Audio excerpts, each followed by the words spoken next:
Oiler fans, I don't need to tell you about the incredible season that Ryan Nugent-Hopkins just had. Yes, I know he benefits a ton from playing alongside 29 and 97, whether it's 5-on-5 minutes or on the power play, but still, he's a great player in his own right, and I think he really showed this past season that he could step up a level, not just on the ice, but off the ice as a leader as well. And he's shown that he has a ton of value for this Oilers team, and they would be crazy to trade him. And look, a few years back when the Oilers were terrible and they needed help all over the ice and they were looking for trade chips to really help support 97 and 29, I understood the Ryan Nugent-Hopkins trade rumors, and they were everywhere, man, especially nearing the end of his last contract.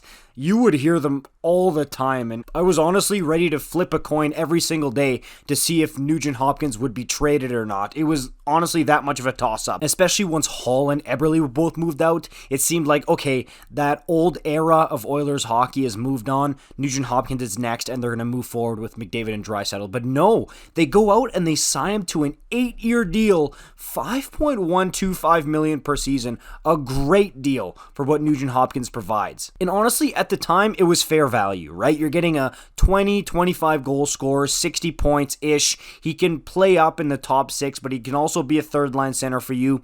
That's good value. But now, 104 points this past season. He's proven that he is high skill and he can really produce. Things are a bit different in terms of his role. He's consistently a first or second line guy, often alongside McDavid or draisaitl or both, and really puts up the points. But what I can't seem to wrap my head around is the fact that the trade rumors are back. Like Voldemort, these things popped right back up 2 years into his new deal. And yes, I fully understand that the Oilers need goaltending and they need to shore up that defense. I totally get it. But Nuge is not the guy to mortgage to do that. I don't get this at all. And yes, I know that there's some people, especially for some reason in Boston Bruins circles, because Patrice Bergeron might be nearing retirement and they would need somebody to fill that void.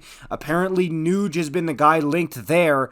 I get the need, I guess, but first of all, the Bruins are cap-strapped big time. And this is a guy in Nugent-Hopkins who is absolutely vital to the Oilers' operation, and they're not going to move him unless you give them heaven and earth. And same thing for him. He has a hefty no-move clause built into his new contract because he wants to stay with the Edmonton Oilers above all else. It's going to be incredibly difficult to even get this guy to want to move. He doesn't want to go anywhere. And again, a couple of years ago, when his contract was up in the air and, we're changing over to a new era of Oilers hockey, I would have totally understood the trade rumors. But now, it just makes no sense.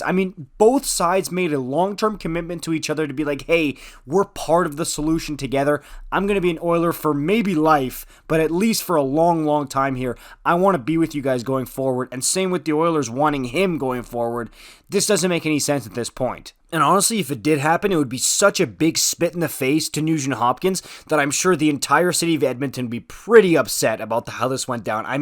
If you haven't gone and seen a game or interacted with Oilers fans, you don't know how much they love this guy. They adore him, man. Like, if you want a guaranteed knuckle sandwich in Edmonton, just call Ryan Nugent-Hopkins a bust. So yeah, these rumors are just unsubstantiated at best. I get the idea of just floating it around as a possibility, but it's just not going to happen, especially to the Boston Bruins.